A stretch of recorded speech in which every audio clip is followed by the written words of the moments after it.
Time capsule is a very fascinating story, in fact, and that's why I chose it the first story to reveal the sinister, double-faced side of our eminent historians. So what happened that and this is not some fairy tale. This is a real story, unfortunately about which there is no record now. Like one prominent activist, academician come activist, she reached out education ministry in 2013, if I'm not wrong, to find out more about that. And the ministry said that they don't have any record. But two books, one in Hindi and one in English, which I mentioned in the book, talk about that incident, which happened either in 1973, 15th August 1973, or 1975, where Indira Gandhi got a history of India written in 3,000 words. And that history, she put in a capsule and got it placed at Red Fort. The thing would have been when Indira Gandhi lost her power in 1977. That December, that capsule was dug out by the next government, Janata Party government. What is most interesting is that the person who was involved in that capsule and that history writing 3,000 word, and that 3,000 word history is just about Indira and Gandhi, Indira and Nehru. Even Mahatma Gandhi is not at all mentioned in that story. That tells a lot about how much they adored and admired Mahatma Gandhi.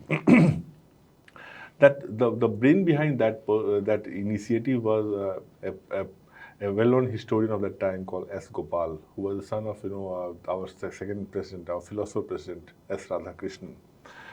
In fact, S. Gopal is known for his, if I'm not wrong, 5-volume biography of Nehru, which is regarded by a certain section as authoritative biography of Nehru. So Nehru found his Abu Fazal and S. Gopal. So he was part of. He actually spearheaded that initiative, and he got one professor from Madras University to write that.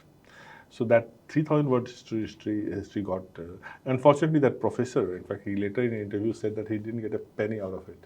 So I think every money must have been taken by I don't know who all. We can all imagine where it went.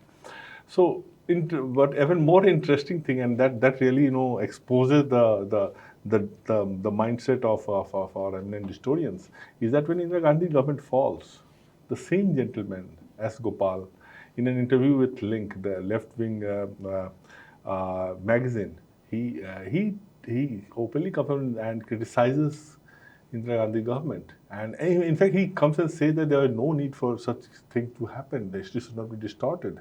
And then he calls Indira Gandhi a dictatorial government. So that tells a lot about that. You have the cake and eat it too, syndrome. Another interesting thing with that episode is that the person standing with S. Gopal at that time was Bipin Chandra. Now, Bipin Chandra is known for his history. He's a modern history historian.